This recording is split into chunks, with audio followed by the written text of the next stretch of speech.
Hello and welcome to the Squeaky Bum Time Podcast with Mike and Laurent. I'm Laurent. He's Mike. You can't see us. It doesn't matter. It's Monday, March 1st, and I get the text, new month, who dis? I can't believe it's March, but that's time. Time is boring. I don't know why I just brought that up. In this episode, we'll discuss the immense amount of crap football being played by Man United. They have 7 0-0 draws against top teams. Zombie Spurs show up in real life versus Burnley. City winning ugly. But first, I have to talk about Brighton. I can't stop with Brighton. I know I have a problem. I think this podcast has become the Brighton podcast because they wear blue or for other reason. I have a deep crush on Graham Potter from his Ostersunds days. Once I heard that to do team bonding, he made his team do karaoke in the local club in Östersund, which is like, it's not just Sweden, it's like in the Arctic Circle, Sweden. So it took guts for an English guy to go coach there. So that made him cool. So I like him. Anyway, Brighton, we know, just find ways to not win games. And against West Brom, a team they should be beating every day, twice on Sunday, which they did, except they didn't because they missed not one, but 2 penalties. They also scored a free kick, and Lee Mason possibly pulled off the worst refereeing in English history. So I'll set the scene. They have a free kick on the edge of the box. Lewis Dunk, who had done this before, there was a replay of it. He did it against Adrian, against Liverpool, a quick free kick. He asks Lee Mason, "Can I take it quickly?" Mason says yes. He blows the whistle, scores the goal. Mason looks up, notices the goalkeeper is not set, blows the whistle again, calls the goal off, then gives it, then goes to VAR. In which case... And what we're going to be... the rule, the way that this goal is chalked off is because it didn't go in before the second whistle. That's the only reason. Right. It's but absurd. What we're talking about is a margin.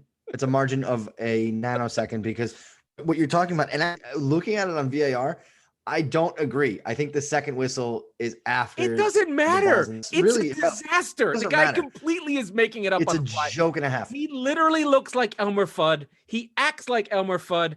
The English refs are whatever. But I want to talk more about Burnley because I actually did the research. By the way, on this. let's clap on Brighton. Wait, let's clap them onto the field though, right? I'm serious. I don't have a second's worth of sympathy for anybody who's a referee in any sport. But like the idea that like the Premier League, this comes 10 to 14 days after they created this whole campaign to reduce referee abuse. Let's clap them on the field when they walk out. Like, no, they are subhuman filth and should be treated. And we'll even talk about this in the United game where there's just other things that go on. So Brighton, I looked this up because I was listening to things. So in FB Ref, the new greatest website ever created, they actually have a table of every team in the top 5 leagues in Europe. So this is the cream of the cream. This is the Premier League, La Liga, Bundesliga, Ligue 1, and Serie A. If you sort by shots, Brighton are like in the top 10. If you sort by shots on target versus out of 100 teams. Out of 100 teams, exactly. Out of 100 teams, they're in the top 10. And then on their shooting percentage, they're the worst shooting percentage team in the league. And then if you sort by expected goal, their goals versus their expected goals, they're the worst team in all of Europe. They're plus minus, right? Like, yeah, their plus minus is minus they're expected. 12. Wait, they're plus minus or they're actual plus? Their goals versus their expected goals is minus 12, which is the worst in the league. Now, usually bad teams are there. That's why they're bad, right? But Lyon is there, and they're in second. But then there's it's just this outlier. Basically, Brighton are a top 6 team. They shoot like a top 6 team, have the offense of a top 6 team, but they score like a relegation team. So a couple things come to mind. One, I love this team. I can't stop watching them. There's no moment that I don't gasp and yell and stomp and scream and go insane. Like, I watch every City game. It's just a matter of, can we please just score early so I can relax? They relax. They score another one. City are done. They're through this league. They had a tough time versus West. Like you have two cars, right? Yeah, it's like you have two cars. One of them is a Tesla. Yeah. And it drives itself, and you don't even have to think about it. You're reading the paper as you're driving the car, right? You're going to drop off Aveline at whatever she's doing at her friend's house or whatever. In honor and of, then you've got another car. In honor of Graham Potter, I know the car and his time in Sweden. It's like a 1985 Volvo 940. I was gonna go Volvo. It's this Volvo 940. It looks great. It's so cool looking. He's still got it running, but really it's shit. And it just looks amazing. It's boxy. It's all 80s. Everybody looks great who comes out of it, but it's but you get in the car. Yeah. And like the bottom is corroded. Like there's no floor of the car. You've got to push to start it. But man, do I love watching this team. And I got you guys into it. You guys are all like, what the fuck is going on with this team? Yeah, no. So, I mean, when you miss, we are officially the Brighton podcast. This was one of the worst calls in any sport, in any situation I've ever seen. That was bad. But here's the problem. You don't get to bitch about it. You just don't. No. You missed 2 penalty kicks. Yep. Shit together, Brighton. Yeah. And bad. And not only that, like one of them was an obscure rule that I didn't know. Did you know this? So on the Danny Welbeck miss, Danny Welbeck, who can't score ever. Why was he taking a penalty? No. Anyway, apparently if you hit the post and then it hits you, it's a free kick. Oh God, the second one. That was so funny. Oh my God. I had so much fun watching that. Not even like from a Schadenfreude point of view, just from this is the great thing about Brighton. Like, I don't care. I don't think they'll go down, but man, do they play some fun ass fucking games that drive you. Yeah, but like they're the bad news bears. They fucking figured out. I don't even know how they're doing it. The other thing that is really frustrating is the punditry angle. And of course this happens all the time, but you feel like they should elevate the amount of weirdness. Like they're just getting they're not clinical. They should have a bit more wins. They have too many draws. I'm like, no, dude, this team is as good as Leeds, as good as Villa that we love and see, but they don't have a Jack Grealish, but they're as good as those fun, exciting teams that we like. Right. And they're just like sort of brushing them off. And you're just like, no, you don't understand. This team is ridiculous. Yeah. They just find but even from like, take the fun point of view out of it. Right. Yeah. You go like, you should just be incredulous and come back and go, how the fuck do they not have 4 goals? What is their fucking problem? Like if you could imagine it's unbelievable. Like Robbie Mustoe just with his head losing in his hands, mind. Just completely distraught over the fact that Brighton can't find the back of the net. It's just a great opportunity to celebrate this odd, ridiculous team to help people understand, because we should be feeling like they're a Leicester level team. Like they're right there. They just don't and here's the other have thing. a Vardy. Like season, literally the difference is they don't have a Vardy. If they did, they'd be Leicester. They'd be Leicester, right? But here's the other thing. In a season where the Premier League, the title's over, right? So you're already taking the best storyline out of the context. It's usually and the conversation. Over. It's kind of normal. It kind of happens all the time. Sure, but what I'm saying is you should be grasping at straws to find new storylines. It's relegation, sort of, not really. It's the top 4 is very much on, and we'll get to that in a second. But you should be talking about more things.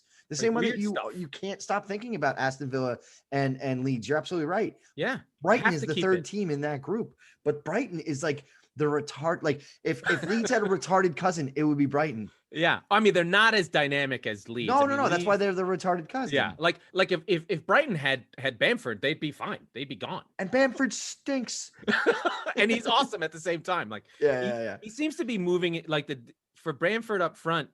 He kind of just he's like a Luka Doncic in that he kind of just moves at his own pace. You're like, how is he getting by people? He moves slow, but when he shoots in the corners. It's like, whoa, that when he gets it, he gets it. Let's sort of go through some results. Like I said, I want to jump into Leicester and Arsenal more than Spurs. Okay. For 2 reasons. A, and we'll get to Leicester in a second, but I really have to commend Arsenal because this has been a tough year for them. And it was a big win over Leicester, and they even achieved to go ahead of Tottenham in the table for 90 seconds. And we'll get to that in a second. That's big. That's big. Yeah. Yeah, it's Big a for big them. deal for them. But Leicester's falling apart at the seams. I'm scared for them. I'm really I worried have to for give them a now. shout out to Kartik Krishnaiyer, who doesn't listen to this, but he does the World Soccer Talk podcast where they talk TV. I don't agree with any of his takes, but he's going nuts about NBC not covering the top teams. Like they just cover the top 6. Fine, that's what they're supposed to do because that's where all the fans are. But he is on this rampage and crusade to make sure everyone knows that Leicester is injured. And there, I have Leicester's injury list. They've lost Perez, they've lost Pratt, they've lost Justin James, their young left back. James Justin. Whatever, JJ, they call him. Harvey Barnes out for the rest of the season. That one hurts Fana's so bad. been doubtful. No Madison, no Johnny Emmons. Madison they didn't have Castagna for a while. Castagna just came back. He was out for a long there time. though. Pereira's there, but they still have Soyuncu, and I think they're better than they have some depth. It's not like the Spinal Tap Drubber, aka the defensive Liverpool level of guys going down. But yeah, I mean, they're lucky to have lost that Europa League. They're probably like over the moon with not having to do that anymore. So they should be fine. It's going to be a fight for the top 4. There's no doubt about it. Speaking of top 4 teams, West Ham, actually, they take a lot from this game. They are the first team to beat City in an XG battle. They beat City. They could have won that game. But this City, is really the only game I didn't catch this weekend. It was probably I didn't either, but I watched the replay. It was all Diaz and Stone scoring 2 goals and Kevin De Bruyne putting a ball in. But, West Ham are tough. They're just a good team. Moyes has them playing well. They're relatively healthy, which obviously makes a huge difference for them. And they had a final shot in the a last-minute shot that grazed the post from that could have got them the draw, and they probably should have got a draw. But they sit in the top 4 after 27 weeks of the Premier League. That is no small feat. That is incredible. Especially in the face of, like, we talk about Leicester, we talk about Arsenal, we're talking about teams that have, let's just put it this way. Roman Abramovich is a Russian oligarch. His team's not in the top 4. The Glazers who own, the Glazers who own Manchester United, they stole all the money they got. They're in the top 4. The guys who own West Ham, the Cronkies, married into Walmart money, but had money anyway. West Ham is owned by 2 porno dudes. They literally made their money on porno shops and video stores. So we're talking guys they're millionaires versus billionaires. And I don't know if people know this, having 500 million compared to a guy who has $2 billion, you're like have nothing. You're like a homeless person to them. So West Ham, they did get a free stadium that they don't really want, which is weird, but they're doing great. So awesome for them. And then we have to talk about Chelsea United, which was awful. Now the 10th game in a row that United have played a draw on. And United fans are just like, if it was Mourinho and they would do what they're doing with Solskjaer, people would be out of their minds. They seem weak-minded. Like they're afraid to try and win. I don't know. Wait a minute. They sit second in the table. Yes. They're in better shape than they're the odds-on favorite for second because Leicester's, as we just profiled, their problems. Slipping, yeah. And West Ham is a comfortable 5 points back. So, and with goal difference, it's basically 6. West Ham United has not lost to any big team, I suppose, aside from Tottenham early on this year. They've got a number of 0-0 draws. What I'm failing to understand is why this is a bad thing. Well, that's that's the thing, right? That's the thing. That's the internal struggle that they're having is how is this bad? And it's more that Arsenal are 10th. Like, go get them. Or those games are there to be won. Go win them. Yeah. No, you know what I mean? That's the problem. Like, if you had said, we're not going to lose a game against any of the top 6 teams and you're going to be 27 weeks into the season, you'd be like, oh, that's awesome. That's great. Right. But they're all draws and they're all 0-0. Right. And so there's this like struggle of like, okay, what are we supposed to do? How do we approach this? And I think part of it is just like, where are they? They've got to kick on. And maybe Solskjaer is afraid after the Spurs game. He was like, that's never happening to me again because I don't want to get fired. But he just, and he was close back then, by the way. The thing with them, and it's the same. What are they trying to do? Like what? Yeah. Where is the system? What are they doing? Like we know what Spurs are doing. We know what Arsenal's doing. We know that Tuchel has a plan. We know what Moyes is going to do. If there's a team that has an identity, it's freaking West Ham. City, we know Pep is going to have all these things. Like I watch City, I know exactly where the guys are going to go. What is United doing? I don't know. It's just somebody has to do something amazing, and it happens. That's true. And then there was a handball in this game that was fine. It was a handball if it was the beginning of the season, it would have been a penalty. Oh, that was weird because in real time, I thought it was a handball the other way. United. Right. And then, yeah. Ooh, so weird call. Earlier in the season, they would have called that for sure. Yeah. But at this point in the season, the VAR told him to go look. He looked and it was like, no. I'm not giving a goal for that. Yeah. Yeah. And you know what? I agree. It would have fucked up the game. And if he said to the players, it would have fucked up the game, good. Right? Like the spirit of the law. Like I think there's a battle going on in soccer is just like, are the laws of the game there to be enforced 100% all the time? Or is the referee there to make it be a good game and the spirit of the law be enforced? It's a tough question. And I don't know the answer. I'm sure the answer is both. And it switches sometimes in the same game. Yeah. Yeah. So, like in hockey in the playoffs, right? Like, yeah. They don't call anything. Rules. Jailhouse rules. Yeah. Yeah. There's no penalties in overtime 3 unless you literally kill someone. Yeah. And no one complains, really. Or you shoot the puck out of play in the defensive zone because that's irrefutable. There's not something can't fix it. Right. So this handball was whatever. But the crazy part about it was the post-game interview, Ole went into like cuckoo town. He went full QAnon. Like he's been on Twitter. Like he was talking about the Chelsea website having pictures of Harry Maguire to try and influence the refs. He was talking about there's an agenda. My players told me that the referee said that he didn't want to call it or else, I would have been in trouble. Like he went full, like that should have been a penalty no matter what. I'm like, oh dude, don't you're Man United. You sound like a bitch. I hated it. At least it's something. It's personality. Right? God, it's not good, but it's something. I can't stand him. He's just reminds me of a coworker who sucks, but is just like loved. Like Chris Vaccaro? Yeah. He's just shitty middle management? Yeah, that's about right. No. Vaccaro had more to him, but someone else. I can't think of it. I don't have the right person. You probably have like half a dozen examples. Yeah, me, for instance. He reminds me of me. That's why you hate him so much. Yeah. Oh God. Anything else you want to talk about? I know you had something. Yeah. So speaking of coaches we hate, Zombie Spurs are back. Speaking of smash Burnley 4-0 of managers that we hate. Jose Mourinho has gotten results now. All of a sudden, he kicks the teeth in on a toothless Burnley team, quite literally. At home, Gareth Bale looks like vintage Gareth Bale. It was delightful. The pass to Kane is incredible. The pass to Harry Kane, 60 yards right on his foot. So it's enough to make you go nuts. And so now you're sitting here and you're like, well, 3 games out of 4, they've scored 4 goals. In fact, they've gone back aside from City. They scored 4 in their loss to Everton in the FA Cup. So the offense is quote unquote coming around and clicking and all that stuff. And here's the thing. Nothing's changed.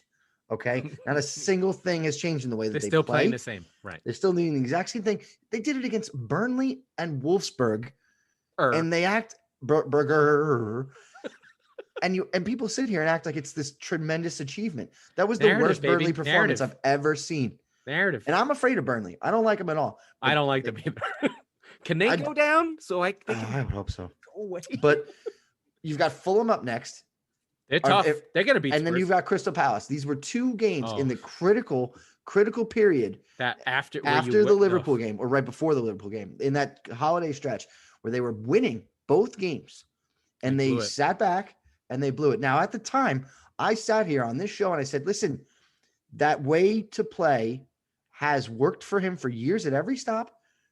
you can't, and it did work for Spurs earlier in the season in some instances. So you can't, at that point, you can't just flip out because it's like, oh, it didn't work. It dropped us points and blah, blah, blah, whatever. Okay. 2-3 months later of doing the same shit, you kind of like, you can't play Eric Dyer if you're going to do that. Go beat those fucking teams. Go like you're a big boy. Pull your pants up. We're going to take it to you. You're fucking punks.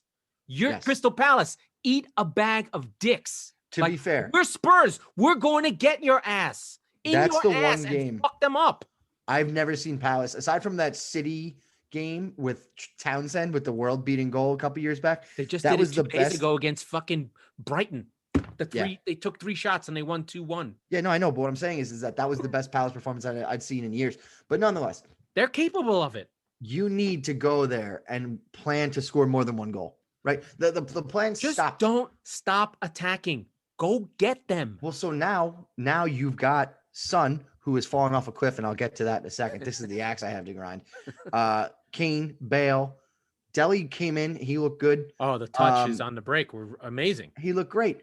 But you've got Ndombele there. You've got Lo Celso getting healthy. Lamela has been solid in that role in deputizing. So you are no longer. You never were, by the way. You were never at a loss for attacking talent. But now a different coach that team would attack and win. A different coach would have put up 9 on Burnley probably. But so here's the other thing I think too. Steven Bergwijn is the guy who I didn't mention in that list. He's fallen down the pecking order a little bit. And if you remember during the festive period, everybody was going to get minutes, right? And he got a big start. He got the left wing start at Anfield in that critical 2-1 loss. You had that game. We had it. He had it on his foot.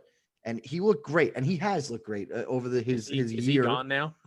No, I don't Was that think the game so. that he got? That's the thing is that he never recovered from hitting that post. He was on the ascendancy to pop off, and I'm not saying long term. I'm not saying he's going to become the next Raheem Sterling, but he was going to look like that, like Son did earlier in the season for about 2 to 3 months, and we would be having a conversation right now. He was at like a 45% conversion rate, so right? Of course, stay that way. Fine, but we are looking at now, 2-3 months later, if he scores that goal, if Son or Bergwijn is the starting player in that position for Spurs, I really believe that.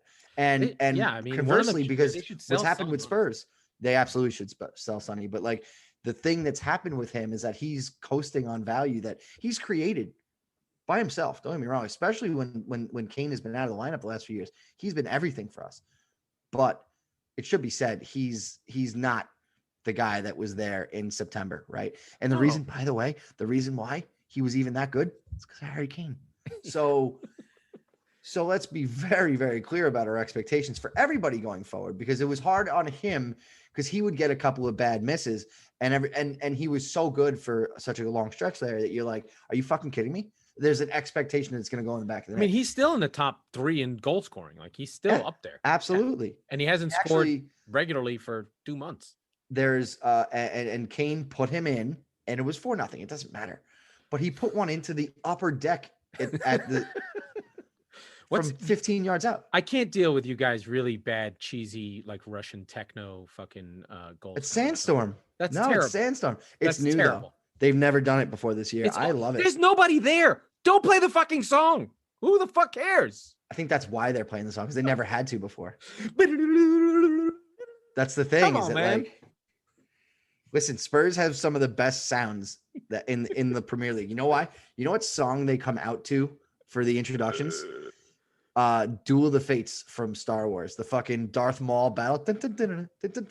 Oh, all right. It's fucking sick. Oh my god, it makes the hair on my nipples stand up every time. City just do Oasis songs. That's it. Right. I mean, that's okay. That's fine. That's all we got. We're just like Oasis all day. Yeah. Any games you want to talk about from last week that you're interested in? Do you want to talk Leeds? No, they were boring. Yeah, there was nothing really else. It's coming back around on the guitar because we've got City and Wolves. Oh, wait, Liverpool won. We have to mention that. Congratulations, Liverpool. Anyway, you beat Sheffield United. Go fuck yourselves. Yeah, so we've got, speaking of Liverpool, on Thursday, and we'll do the show Thursday night, so we'll be talking about this then. Yeah. That's the big game, Liverpool and Chelsea. So this is what shit. Yeah, but this is another test for Tuchel, right? We talked about this last week. Test for Tuchel. Yeah. My tushy. So I think .com. Yeah, Toshi.com. I think that City and Wolves might be a little interesting. I have no idea. I just not want anymore. Wolves. It would have been scary, but City at home versus Wolves. City, by the way, are going to play like their next 5 games at home for some weird reason. Yeah, I want to believe in something that's not there with Wolves, and I'm not going to stop. It's gone. It's gone. They lost Jimenez. It's gone. Like they're still tough. They're not gonna roll over. If they were completely interested in just straight up Burnleying and like they could shithouse the whole thing. But Pedro Neto is better than anyone's ever had on Burnley. Well, right? And they still have Traore, who shockingly has not scored a goal. See, but Traore's weird because Traore's not. He's a one-trick pony. Yeah. Well, not He's a running back. He's not a finisher. Yeah. Right. No. Yeah, but he scored 4 and last year he was like 6 and 10. He scored 2 against City on the break. Yeah, he can get hot. That was his killer game. The thing that's underrated about what's happened to Wolves, and this shows up in the stats, Patricio has been bad for them. He's had a tough year. Woo. Yeah. So yeah, we've got mostly crap. But then the big one. But then you've got Liverpool and Chelsea. Chelsea are not giving up goals, but they're not scoring either, which is the weird thing about them. They've been tight. I think Tuchel's trying to get them going. They're so talented. I don't know what's going on with these Germans. They have, I think they're, they blew their load. They did 1940. They did all the bombing. Now they can't score in England. So I don't know what's going on there. They really. That was our Nazi reference of the week. It wasn't Nazis. It's Wehrmacht. Yeah, well, it depends on definitions, right? So and then you guys have Fulham. I think you should be petrified. I'm not petrified. I feel nothing, which is better.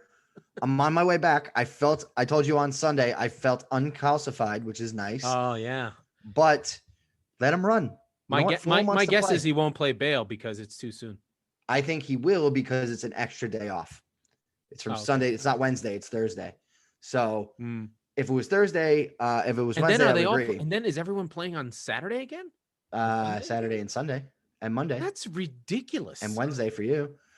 Yeah, well, yeah, City just have games upon games. Think of it like this. But they've somehow caught up already, by the way. Yeah, we've been picking up games here and there. But there's windows of opportunity for the Premier League or so they think this year, because where there's no European play, just to get these games out of the way. Yeah, I mean, they're trying to do the Euros. I did see something about you talking about the Euros being in the UK. I have to listen to it, but I will check that out. That's unconfirmed because when I sent that to you, we haven't really heard anything else. No, there's a whole podcast about it that I need to listen to. Yeah. Okay. Yeah. I don't know. Let me just be the first, or probably not, but I'm thinking of this is going to take place basically a week and a half, 2 weeks after their lockdown completely lifts, right? Yep. Go back to normal, which means you have held a country captive for a year and a half. And you are basically saying you're just let the cages flag open. Fly. Yeah. And you're creating a nation of psychotic football hooligans. It is a nation of the terraces. I'm really excited about it. Yeah, it should be. Listen, I don't know what they're going to do. I don't know what the story is, but I will report back by Thursday. I'll know more about that. Do you want to wrap it up? Let's wrap it up. You wrap it up. All right. That was the Squeaky Bum Time Podcast with Mike Salerno and Laurent Cortines. We do this on Mondays and Thursdays throughout the Premier League season. Please rate and review on Apple Podcasts. It makes a huge difference for the show. And if you do comment, please let us know. We will read it on the air. And Kartik Krishnaiyer, come find me.